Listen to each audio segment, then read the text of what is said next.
ನಮಸ್ಕಾರ ಸ್ನೇಹಿತರೆ, one step to success ಚಾನಲ್ಗೆ ತಮ್ಮೆಲ್ಲರಿಗೆ ಸ್ವಾಗತ. ಸ್ನೇಹಿತರೆ, ಕೊಹಿಲ್ ಬರ್ಗ್ ಅವರ ಕುರಿತು CTETಗೆ ಸಂಬಂಧಪಟ್ಟಂತೆ MCQs ತರಗತಿಗಳು ನಡೀತಾ ಇದೆ. ಸೊ ಥಿಯರಿನ ಆಲ್ರೆಡಿ ನೋಡಿದ್ದೀನಿ. ಪ್ಲೇ ಲಿಸ್ಟ್ಗೆ ಹೋದರೆ ಇಲ್ಲಿಯವರೆಗೂ ನಿಮಗೆ 14ರಿಂದ 15 ವೀಡಿಯೋಸ್ಗಳೇನೋ ಆಗಿದೆ. ಎಲ್ಲ ಒಂದು ವಿಡಿಯೋಗಳು ಪ್ಲೇ ಲಿಸ್ಟಲ್ಲಿ ಮಾಡಿಟ್ಟಿದ್ದೀನಿ, ಅದರ ಉಪಯೋಗವನ್ನು ಪಡ್ಕೊಳ್ಳಿ ಅಂತ ಹೇಳ್ತಾ, ಯಾರೆಲ್ಲ ಹೊಸದಾಗಿ ನನ್ನ ಚಾನಲ್ನ ನೋಡ್ತಾ ಇದ್ದರೆ ದಯವಿಟ್ಟು ಸಬ್ಸ್ಕ್ರೈಬ್ ಮಾಡಿಕೊಂಡು ಪಕ್ಕದಲ್ಲೇ ಇರ್ತಕ್ಕಂತಹ ಬೆಲ್ ಬಟನ್ ಮೇಲೆ ಪ್ರೆಸ್ ಮಾಡಿದರೆ ನಾನು ಮಾಡಿದ ಮೊದಲ ವಿಡಿಯೋ ನಿಮಗೆ ಸೇರುತ್ತೆ ಅಂತ ತಿಳಿಸ್ತಾ ತರಗತಿನ ಸ್ಟಾರ್ಟ್ ಮಾಡ್ತಾ ಇದ್ದೀನಿ. ತುಂಬ ಜನ ಕೇಳ್ತಿದ್ರಿ ಆರ್ಡರ್ ವೈಸ್ ಇಲ್ಲ, ಕೆಲವೊಂದು ವಿಡಿಯೋಸು 11th 12th ಒಂದು ಮೇ ಬಿ 7th ಈ ರೀತಿ ವಿಡಿಯೋಸ್ಗಳು ಇಲ್ಲ ಅಂತ ಹೇಳ್ತಿದ್ರಿ. ಇಲ್ಲ ಸ್ನೇಹಿತರೆ, ಕಂಟಿನ್ಯೂ ಆಗಿ ವಿಡಿಯೋ ಮಾಡಿದ್ದೀನಿ. ಬಟ್ ಏನಂದರೆ ನಾನು ಕ್ಲಾಸ್ ಹಾಕುವಾಗ ಕನ್ಫ್ಯೂಸ್ ಆಗಿ ನಂಬರ್ಸಲ್ಲಿ ವೇರಿಯೇಷನ್ ಆಗಿದೆಯೇ ಹೊರತು ಬಟ್ ವಿಡಿಯೋಸ್ ಮಾತ್ರ ಕರೆಕ್ಟಾಗೇ ಇದೆ. ಅಂದರೆ ಇವಾಗ 11ನೇ ತರಗತಿ ಮುಗ್ದಿದೆ ಅಂದರೆ ಅದಕ್ಕೆ 12 ಹಾಕಿದ್ದೀನಿ, ಕೆಲವೊಂದಕ್ಕೆ 13 ಬಿಟ್ಟು 14 ಈ ಥರ ಹಾಕಿದ್ದೀನಿ. ಒಂದು ಮಾತ್ರ ವಿಡಿಯೋನ ಡಿಲೀಟ್ ಮಾಡಿದ್ದೆ, ಹಿಂದೆ ತುಂಬ ಡಿಸ್ಟರ್ಬೆನ್ಸ್ ಇತ್ತು ಅಂತ. ಅದರ್ವೈಸ್ ಎಲ್ಲ ವೀಡಿಯೋಗಳು ಸೀರಿಯಲ್ ಆಗಿದೆ, ಕರೆಕ್ಟಾಗೇ ಇದೆ. ಆಯ್ತಾ? ತುಂಬ ಜನ ವಿಡಿಯೋ ಮಾಡಿದ್ದೀರಾ, ಕಮೆಂಟ್ನ ಮಾಡಿದ್ದೀರಾ ಸೀರಿಯಲ್ ಅಂತ. ಸೀರಿಯಲ್ ಆಗೇ ಆಗಿದೆ. ಯಾವುದೇ ಒಂದು ನಂಬರ್ ಮೇಲೆ ತಲೆ ಕೆಡ್ಸ್ಕೊಳ್ಳೋಕೆ ಹೋಗ್ಬೇಡಿ. ನಾನು ಯಾವ ರೀತಿ ಆರ್ಡರ್ ವೈಸ್ ಹಾಕಿದ್ದೀನಿ ಆ ರೀತಿ ತರಗತಿಗಳನ್ನು ನೋಡ್ತಾ ಹೋಗಿ. ಸೊ ನಿನ್ನಿನ ಒಂದು ತರಗತಿಯಲ್ಲಿ ನಾವು ಕೊಹಿಲ್ ಬರ್ಗ್ ಅವರ ಕುರಿತು MCQನ ನೋಡ್ತಾ ಇದ್ವಿ. ಸೊ ಈ ಹಿಂದಿನ ವಿಡಿಯೋದಲ್ಲಿ 10 ಪ್ರಶ್ನೆಗಳು ಮುಗ್ದಿತ್ತು. ಇವತ್ತಿನ ಒಂದು ತರಗತಿಯಲ್ಲಿ 15 ಪ್ರಶ್ನೆಗಳು ಏನು ಇದೆ, ಇದನ್ನು ಸಂಪೂರ್ಣವಾಗಿ ನೋಡ್ತಾ ಹೋಗೋಣ ಏನೆಲ್ಲ ಇದೆ ಅಂತ. ಓಕೆ, ಸೊ ಫಸ್ಟ್ ಕ್ವಶನ್ ನೋಡಿ. What is the focus of the conventional level of A moral development ಅಂತ. ಸೊ ನಾನು ಮಾರಲ್ ಡೆವಲಪ್ಮೆಂಟ್ ಬಗ್ಗೆ ಸಂಪೂರ್ಣವಾದ ತರಗತಿಯನ್ನು ಹೇಳಿದ್ದೀನಿ. ಸೊ ಕನ್ವೆನ್ಷನಲ್ ಲೆವೆಲ್ ಬಗ್ಗೆ ಕೇಳ್ತಾ ಇದ್ದಾರೆ, ಕನ್ವೆನ್ಷನಲ್ ಲೆವೆಲ್ ಬಗ್ಗೆ. So option A, oh my god, ನಿಮಗೆ ಆನ್ಸರ್ ಕಾಣಿಸ್ತಾ ಇದೇ ಕನ್ಫ್ಯೂಸ್ ಆಗಿದೆ ನೋಡಿ ನನಗೆ. ಒಂದು ನಿಮಿಷ ರೀ. ಸೊ ಇದೊಂದು ಕಾಣಿಸಿದೆಲ್ಲ, ಇರಲಿ, ನೆಕ್ಸ್ಟ್ ಆ ರೀತಿ ಆಗಲ್ಲ. Okay, option A, individual needs. Option B, social norms and rules. Option C, universal principles. Option D, personal beliefs ಅಂತ ಇದೆ. ಸೊ ಕನ್ವೆನ್ಷನಲ್ ಲೆವೆಲಲ್ಲಿ ನಮಗೆ ಏನಂದರೆ ಸೋಷಿಯಲ್ ನಾರ್ಮ್ಸ್ ಆ್ಯಂಡ್ ಏನು ರೂಲ್ಸ್ ಇರುತ್ತೆ. ಸೊ ಸಮಾಜದ ಒಂದು ನೀತಿ ನಿಯಮಗಳಿಗೆ ತಕ್ಕ ಹಾಗೆ ಮಗು ನಡ್ಕೊಳ್ಳುತ್ತೆ. ಅದರ ನೈತಿಕತೆ ಸಮಾಜ ಒಪ್ಪಿಗೆ ಇರ್ತಕ್ಕಂತಹ ವಿಚಾರಗಳನ್ನು ಮಾಡುತ್ತೆ. ಓಕೆ, ನೆಕ್ಸ್ಟ್ ಕ್ವಶನ್ಗೆ ಹೋಗೋಣ. ಸೊ ನಿಮಗೆ ಆನ್ಸರ್ ಗೊತ್ತಿರೋ ಬಾರ್ದಲ್ವಾ, ಅದೇ ಇಂಪಾರ್ಟೆಂಟು. ಓಕೆ ನೋಡಿ, 15th ಕ್ವಶನ್ನು ಟೈಪ್ ಮಾಡುವಾಗ ಹಿಂದೆ ಮುಂದೆ ಆಗಿದೆ, ಅದನ್ನು ತಲೆ ಕೆಡಿಸ್ಕೋಬೇಡಿ. At which stage do individual recognise that rules are not a absolute ಅಂತ. ನಿಜವಾಗ್ಲೂ ಸಮಾಜದ ನೀತಿ ನಿಯಮಗಳು ಅಂತಕ್ಕಂಥದ್ದು ಮನುಷ್ಯ ತನಗೆ ಬೇಕಾದ ಹಾಗೆ ಮಾಡ್ಕೊಂಡಿದ್ದಾನೆ ಅಂತಕ್ಕಂಥದ್ದು ಅರಿವು ಯಾವಾಗ ಆಗುತ್ತೆ ಅಂತ. ಸ್ಟೇಜ್ 1, ಸ್ಟೇಜ್ 3, ಸ್ಟೇಜ್ 5, ಸ್ಟೇಜ್ 6 ಅಂತ. ಸೊ ಯಾವ ಒಂದು ಸ್ಟೇಜಲ್ಲಿ okay individual recognise that rules are not absolute ಅಂತ ಗೊತ್ತಾಗುತ್ತೆ ಅಂದರೆ ಮಗುವಿಗೆ ಸ್ಟೇಜ್ 5ರಲ್ಲಿ 5th ಸ್ಟೇಜ್ ಎಲ್ಲಿ ಬರುತ್ತೆ ಇದು ಅಂದರೆ ಪೋಸ್ಟ್ ಕನ್ವೆನ್ಷನಲ್ ಲೆವೆಲಲ್ಲಿ ಬರುತ್ತೆ. ಸೊ 5th ಸ್ಟೇಜಲ್ಲಿ ರೂಲ್ಸ್ ಆರ್ ನಾಟ್ ಅಬ್ಸಲ್ಯೂಟ್ ಅಂತ ಮಗುವಿಗೆ ಗೊತ್ತಾಗುತ್ತೆ. ಓಕೆ, ಸೊ ನೆಕ್ಸ್ಟ್ ಪ್ರಶ್ನೆಗೆ ಹೋಗೋಣ. ಯಾರೆಲ್ಲ ಥಿಯರಿ ನೋಡಿದ್ದೀರಾ ಅವ್ರಿಗೆ ಮಾತ್ರ ಅರ್ಥ ಆಗುತ್ತೆ ಏನಿರ್ಬೋದು ಅಂತ. ಸೊ ನೆಕ್ಸ್ಟ್ ಪ್ರಶ್ನೆ ನೋಡಿ. What type of reasoning is emphasized in Kohlberg stages? Okay, so emotional reasoning, logical reasoning, intuitive reasoning, abstract reasoning ಅಂತ. ಸೊ ಇದಕ್ಕೆ ಸರಿಯಾದಂತಹ ಉತ್ತರ ಏನಾಗುತ್ತೆ ಅಂದರೆ ಅಬ್ಸ್ಟ್ರಾಕ್ಟ್ ರೀಸನಿಂಗ್ ಆಗುತ್ತೆ. ಓಕೆ, ಸೊ ನೆಕ್ಸ್ಟ್ ಪ್ರಶ್ನೆ ಹೋಗೋಣ. ಯಾಕಂದರೆ ನಾನು ಎಕ್ಸ್ಪ್ಲೇನ್ ಮಾಡ್ತಾ ಹೋದಂಗೆ ವಿಡಿಯೋ ಲೆಂತಿ ಆಗ್ತಾ ಇದೆ. ಸೊ ಥಿಯರಿ ಕ್ಲಾಸಸ್ನ ನೋಡಿಕೊಂಡು ಇಲ್ಲಿ ಬನ್ನಿ, ಆವಾಗ ನಿಮಗೆ ಈಸಿಯಾಗಿ ಅರ್ಥ ಆಗುತ್ತೆ. ಇಷ್ಟು stage involves making decision based on A self interest ಅಂತ ಇದೆ ನೋಡಿ. ಯಾವಾಗ ಮಗು ಇಂಡಿವಿಜುವಲ್ ಆಗಿ ಒಂದು ಡಿಸಿಷನ್ ತಗೊಳ್ಳೋಕ್ಕೆ ಅದು ಸೆಲ್ಫ್ ಇಂಟ್ರೆಸ್ಟೆಡ್ ಆಗಿರುತ್ತೆ. ಸ್ಟೇಜ್ 1, ಸ್ಟೇಜ್ 2, ಸ್ಟೇಜ್ 3, ಸ್ಟೇಜ್ 4 ಯಾವಾಗ ಮಗು ಡಿಸಿಷನ್ನ ತಗೊಳ್ಳೋದಾಗಲಿ ಸ್ವತಃ ಇಂಟ್ರೆಸ್ಟ್ನ ತಗೊಳ್ಳೋದಾಗಲಿ ಯಾವಾಗ ಮಾಡುತ್ತೆ ಅಂದರೆ ಸ್ಟೇಜ್ 2ಅಲ್ಲಿ ಮಾಡುತ್ತೆ. Okay, stage 2. 18ನೇ ಪ್ರಶ್ನೆ. ಯಾಕಂದರೆ ಬೇರೆ ಸಬ್ಜೆಕ್ಟ್ ಕೂಡ ಮಾಡೋದಿರುತ್ತೆ, ನಾನು ಇದನ್ನೇ ಎಕ್ಸ್ಪ್ಲೇನ್ ಮಾಡ್ತಾ ಕೂತ್ರೆ ತುಂಬ ಟೈಮ್ ವೇಸ್ಟ್ ಆಗ್ತಿದೆ, ಹಾಗಾಗಿ ಎಕ್ಸ್ಪ್ಲೇನ್ ಮಾಡ್ತಾ ಇಲ್ಲ, ಡೈರೆಕ್ಟಾಗಿ ಆನ್ಸರ್ ಹೇಳ್ತಾ ಹೋಗ್ತಿದ್ದೀನಿ. 18ನೇ ಪ್ರಶ್ನೆ. What is the primary concern of a individual at stage one ಏನಿರುತ್ತೆ, ಯಾವ ಒಂದು ಪ್ರೈಮರಿ ಕನ್ಸರ್ನ್ ಇರುತ್ತೆ? ಸೋಷಿಯಲ್ ಅಪ್ರೂವಲ, ಅವಾಯ್ಡಿಂಗ್ ಪನಿಷ್ಮೆಂಟ, ಅಪ್ಹೋಲ್ಡಿಂಗ್ ಲಾಸ, ಎಥಿಕ್ ಪ್ರಿನ್ಸಿಪಲ್ಸ. ನೋಡಿ, ಸೋಷಿಯಲ್ ಅಪ್ರೂವಲ್ ಅಂತಕ್ಕಂಥದ್ದು ಸ್ಟೇಜ್ 5 ಅಲ್ಲಿ ಬರುತ್ತೆ ನಿಮಗೆ. ಅಪ್ಹೋಲ್ಡಿಂಗ್ ಲಾಸ್ ಕೂಡ ಸ್ಟೇಜ್ 5 ಅಲ್ಲೇ ಬರ್ತಕ್ಕಂಥದ್ದು. ಎಥಿಕಲ್ ಏನು ಪ್ರಿನ್ಸಿಪಲ್ಸ್ ಇದೆಯಲ್ಲ, ಇದು ಸ್ಟೇಜ್ 6 ಲಾಸ್ಟಲ್ಲಿ ಪ್ರಿನ್ಸಿಪಲ್ಸ್ ಬರುತ್ತೆ, ನಿಮ್ಗೆ ಈಗಾಗಲೇ ಗೊತ್ತಿದೆ. ಸೊ ಇವ್ರು ಕೇಳಿರೋದೇನು? ಫಸ್ಟ್ ಸ್ಟೇಜ್ ಕೇಳಿದ್ದಾರೆ. ಸೊ ಫಸ್ಟ್ ಸ್ಟೇಜ್ ಕೇಳಿದ್ದಾರೆ ಅಂದರೆ ಅವಾಯ್ಡಿಂಗ್ ಪನಿಷ್ಮೆಂಟ್ ಅಂತಕ್ಕಂಥದ್ದು ವೆರಿ ಇಂಪಾರ್ಟೆಂಟ್. ನಾನು ನಿಮ್ಗೆ ಈಗಾಗಲೇ ಪಿರಮಿಡ್ ಹಾಕಿ ಹೇಳಿದ್ದೀನಿ, ಯಾವ ಸ್ಟೇಜಲ್ಲಿ ಯಾವ ಒಂದು ವರ್ಡ್ನ ನೆನ್ಪಿಟ್ಕೊಂಡ್ರೆ ಸಾಕು ನೀವು ಆರಾಮಾಗಿ ಆನ್ಸರ್ನ ಮಾಡ್ಬೋದು ಅಂತ. ಸೊ 19th ಪ್ರಶ್ನೆನ ನೋಡ್ತಾ ಹೋಗೋಣ. Which of the following is A characteristic of A post conventional morality? ನೋಡಿ, ಪೋಸ್ಟ್ ಕನ್ವೆನ್ಷನಲ್ ಮೊರಾಲಿಟಿ ಇದೆ ಇಲ್ಲಿ, ಪೋಸ್ಟ್ ಕನ್ವೆನ್ಷನಲ್ ಮೊರಾಲಿಟಿ ಇಷ್ಟು ನೋಡಿಕೊಂಡ್ರೆ ಸಾಕು ನೀವು ಪ್ರಶ್ನೆಯಲ್ಲಿ ಮೇನಾಗಿ. So following rules by blindly, emphasis on A social approval, personal ethical principles, obeying A authority ಅಂತ ಇದೆ. ಸೊ ಪೋಸ್ಟ್ ಕನ್ವೆನ್ಷನಲ್ ಮೊರಾಲಿಟಿ ಅಂತಕ್ಕಂಥದ್ದು ಯಾವುದಕ್ಕೆ ಸಂಬಂಧಪಟ್ಟಿದೆ ಅಂತಂದರೆ ಪರ್ಸ್ನಲ್ ಎಥಿಕ್ ಪ್ರಿನ್ಸಿಪಲ್. ಮತ್ತು ಅದರಲ್ಲಿ ಸ್ಟೇಜ್ 5 ಸ್ಟೇಜ್ 6 ಅಂತ ಕೇಳ್ತಾರೆ. ನಿಮಗೆ ಸ್ಟೇಜ್ ಕೇಳಿದ್ರೆ 6 ಅಂತ ಹಾಕಿ ಸ್ನೇಹಿತರೆ. ಇಲ್ಲಿ ಜಸ್ಟ್ ಪೋಸ್ಟ್ ಕನ್ವೆನ್ಷನಲ್ ಮೊರಾಲಿಟಿ ಅಂತ ಅಷ್ಟೇ ಕೇಳಿದ್ದಾರೆ. ಹಾಗಾಗಿ option C personal ethic principles ಆಗುತ್ತೆ.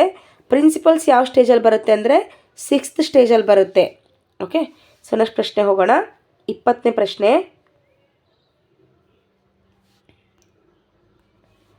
What did Kohlberg believe about the progression through the stages? Option 1, it is random, it is random, it is fixed and sequential, it varies by culture, it is a reversible ಅಂತ ಕೊಟ್ಟಿದ್ದಾರೆ. Okay, reversible ಅಂತ ಕೊಟ್ಟಿದ್ದಾರೆ. So ಇದಕ್ಕೆ ಸರಿಯಾದಂಥ ಉತ್ತರನ ನೋಡೋದೇ ಆದರೆ ಸ್ನೇಹಿತರೆ, it is a fixed and a sequential. ಯಾವುದು? ಕೊಯಿಲ್ಬರ್ಗ್ ಅವರದು ಒಂದು ವಿಚಾರ.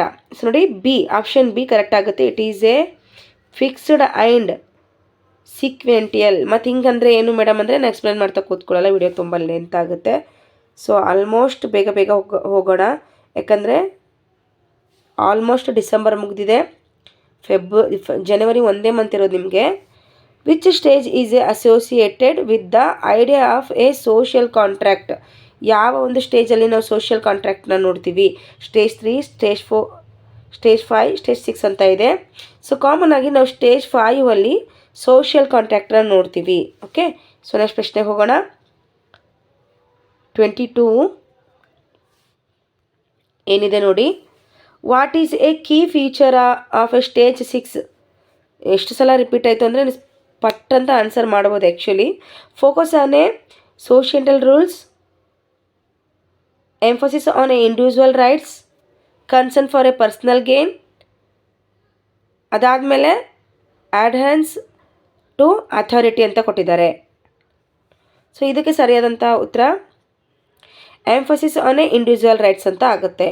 ಓಕೆ, ನೆಕ್ಸ್ಟ್ ಪ್ರಶ್ನೆ ಹೋಗೋಣ. 23 ಬೇಕಂತಲೇ ಸ್ಪೀಡಾಗಿ ಹೋಗ್ತಾ ಇರೋದು. ಓಕೆ, ಏನು ತಿಳಿದಿಲ್ಲ ಅಂದರೆ ಕಮೆಂಟಲ್ಲಿ ತಿಳಿಸಿ ಸ್ನೇಹಿತರೆ. Which of the following method is used in a contemporary research on a moral development? Narrative analysis, case studies, experimental designs, surveys ಅಂತ ಇದೆ. ಸೊ ನಿಮ್ಗೆ ಈಗಾಗಲೇ ಇದು ಹೇಳಿದ್ದೀನಿ ನಾನು. ಇಲ್ಲಿ ನ್ಯಾರೇಟಿವ್ ಅನಾಲಿಸಿಸ್ ಇರುತ್ತೆ. ಏನಿರುತ್ತೆ? ನ್ಯಾರೇಟಿವ್ ಅನಾಲಿಸಿಸ್ ಮೇಲೆ ಮಾರಲ್ ಡೆವಲಪ್ಮೆಂಟ್ ರಿಸರ್ಚ್ ಮಾಡಿರೋದು. Okay, 24th question. Okay, 24th question ನೋಡಿ. What is the main goal of a Colby by Damon research ಅಂತ ಕೊಟ್ಟಿದ್ದಾರೆ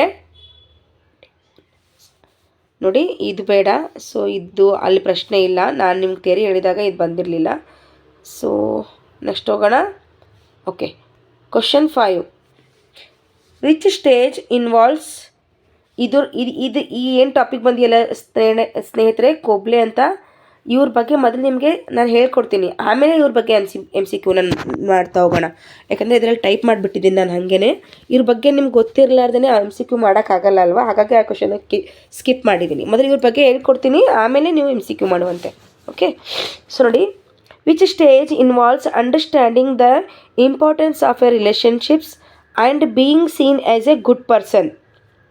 S, very important. Good boy good girl ಕಾನ್ಸೆಪ್ಟನ್ನ ಹೇಳ್ಕೊಟ್ಟಿದ್ದೆ.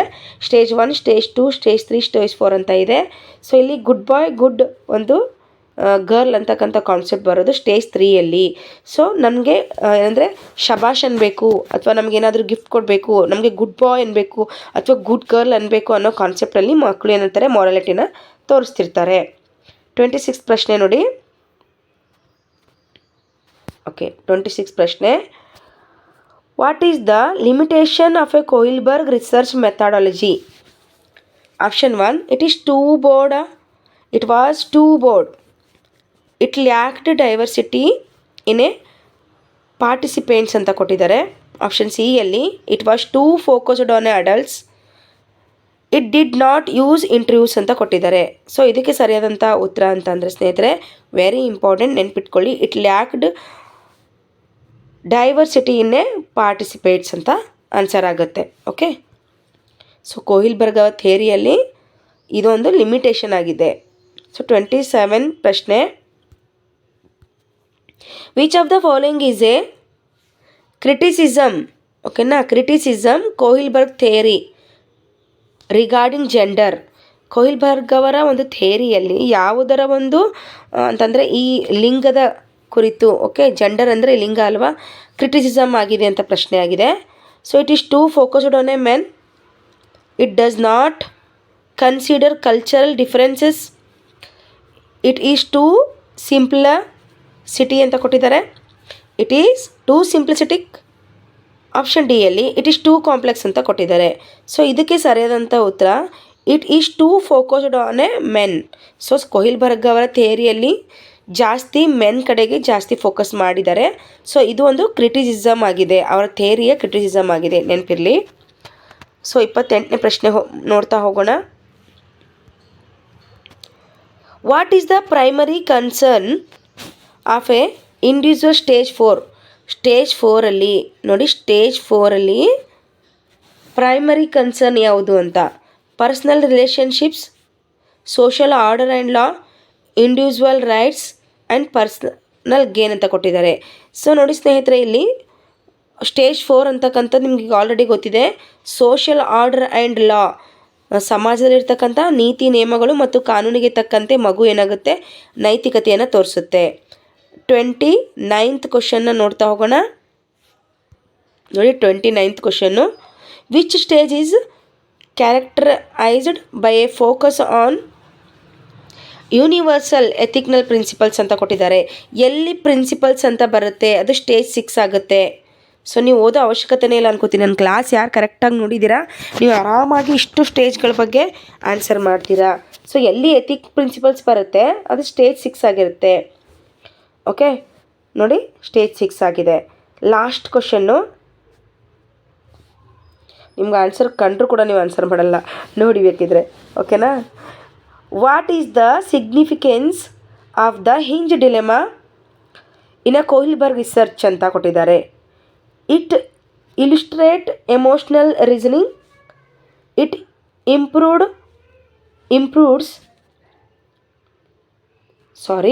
It provides a framework for a moral reasoning.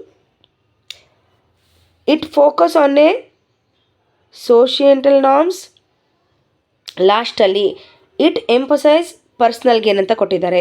ಕೆಲವೊಂದು ಸಲ ನಾನು ಓದುವಾಗ ಹಿಂದೆ ಮುಂದೆ ಆಗಿದ್ದರೆ ಅದನ್ನು ಕರೆಕ್ಟಾಗಿ ಮತ್ತೆ ನಾನು ಕರೆಕ್ಷನ್ ಮಾಡ್ಕೊತೀನಿ. ನಮಗೆ ಈಗಾಗಲೇ ಹೇಳಿರೋ ಹಾಗೆ ನಾನು ಡಿಗ್ರಿ ಮತ್ತು ಮಾಸ್ಟರ್ ಡಿಗ್ರಿಯಲ್ಲಿ ಸೈಕಾಲಜಿ ತೊಗೊಳ್ಳೋರಿದ್ದೀರ, ಕನ್ನಡದಲ್ಲಿನೇ ಓದಿರೋದು. ಸೊ ನಿಮ್ಮೆಲ್ಲರಿಗೆ CTETಗೆ ಹೆಲ್ಪ್ ಆಗಲಿ ಅಂತ ನಾನು ಇಂಗ್ಲೀಷಲ್ಲಿ ನಾನು ಓದ್ಕೊಂಡು ನಿಮಗೆ ತೊಗೊಂಡು ಬರ್ತಾಯಿದ್ದೀನಿ. ಸೊ ಹಾಗಾಗಿ ಏನಾದರೂ ಮಿಸ್ಟೇಕ್ಸ್ಗಳು ಆಗಿದ್ದರೆ I am sorry for that. And ಏನೇ ನಿಮ್ಮ ಡೌಟ್ಸ್ ಇದ್ದರೆ ಕಮೆಂಟ್ ಬಾಕ್ಸಲ್ಲಿ ತಿಳಿಸಿ ಅಂತ ತಿಳಿಸ್ತಾ, ಸೊ ಇದಕ್ಕೆ ಸರಿಯಾದಂತಹ ಉತ್ತರ ನೋಡ್ತಾ ಹೋಗೋಣ ಸ್ನೇಹಿತರೆ. ನೋಡಿ, ಇದಕ್ಕೆ ಸರಿಯಾದಂಥ ಉತ್ತರ ಬಂದು it provides a framework for a moral reasoning ಅಂತ ಕೊಟ್ಟಿದ್ದಾರೆ. ಏನು ಡಿಲೆಮಾ ಇದೆ ಹಿಂಜಿನ ಡಿಲೆಮಾ ಏನು ಹೇಳುತ್ತೆ ಅಂತ ಅಂದರೆ, it provides a framework for a moral reasoning ಅಂತ ಆಗುತ್ತೆ. ಸೊ ನಿಮಗೆ ಈ ಹಿಂದಿನ ತರಗತಿಯಲ್ಲಿ ಹಿಂಜ್ ಡಿಲೆಮಾ ಬಗ್ಗೆ ಕೂಡ ಕಂಪ್ಲೀಟಾಗಿ ಹೇಳಿದ್ದೀನಿ. ಸೊ ಯಾರು ವಿಡಿಯೋ ನೋಡಿದಿಲ್ಲ ಪ್ಲೇಲಿಸ್ಟ್ಗೆ ಹೋಗಿ ನೋಡಿ ಅಂತ ಹೇಳ್ತಾ ಇವತ್ತಿನ ತರಗತಿಯನ್ನು ಇಲ್ಲಿಗೆ ಮುಗಿಸ್ತಾ ಇದ್ದೀನಿ. ಸೊ MCQs ಮುಗೀತು. ನೆಕ್ಸ್ಟು ಹೊಸದಾದ ಒಂದು ವಿಡಿಯೋನ ತೊಗೊಂಡು ಬರ್ತೀನಿ. ಇಲ್ಲಿಗೆ ಕೊಯಿಲ್ಬರ್ಗ್ ಅವರ ಮೇಲೆ 30 MCQs ಮುಗಿದಿದೆ ಸ್ನೇಹಿತರೆ. ಈ ಹಿಂದೆ 15 ಕ್ವಶನ್ಸ್ ಮಾಡಿದ್ದೆ, ಇದರಲ್ಲಿ 15 ಟೋಟಲ್ 30 MCQs ಆಗಿದೆ. ಯಾವ ರೀತಿ ಪ್ರಶ್ನೆ ಬರುತ್ತೆ 6 ಸ್ಟೇಜ್ಗಳನ್ನು ನೀವು ಕರೆಕ್ಟಾಗಿ ನೆನ್ಪಿಟ್ಕೊಂಡ್ರೆ ಆರಾಮಾಗಿ MCQsನ ಮಾಡ್ಬೋದು. ಸೊ ಮುಂದಿನ ತರಗತಿಯಲ್ಲಿ ಬೇರೆ ಥಿಯರಿಯೊಂದಿಗೆ ಬರ್ತೀನಿ ಅಂತ ತಿಳಿಸ್ತಾ ಇವತ್ತಿನ ವಿಡಿಯೋನ ಇಲ್ಲಿಗೆ ಮುಗಿಸ್ತಾ ಇದ್ದೀನಿ. ನಿಮ್ದೇನೇ ಡೌಟ್ಸ್ ಇದ್ದರೂ ಕಮೆಂಟ್ ಮೂಲಕ ತಿಳಿಸಿ. ವಿಡಿಯೋ ಇಷ್ಟ ಆಗಿದರೆ ಲೈಕ್ ಮಾಡಿ. Thank you so much watching this video.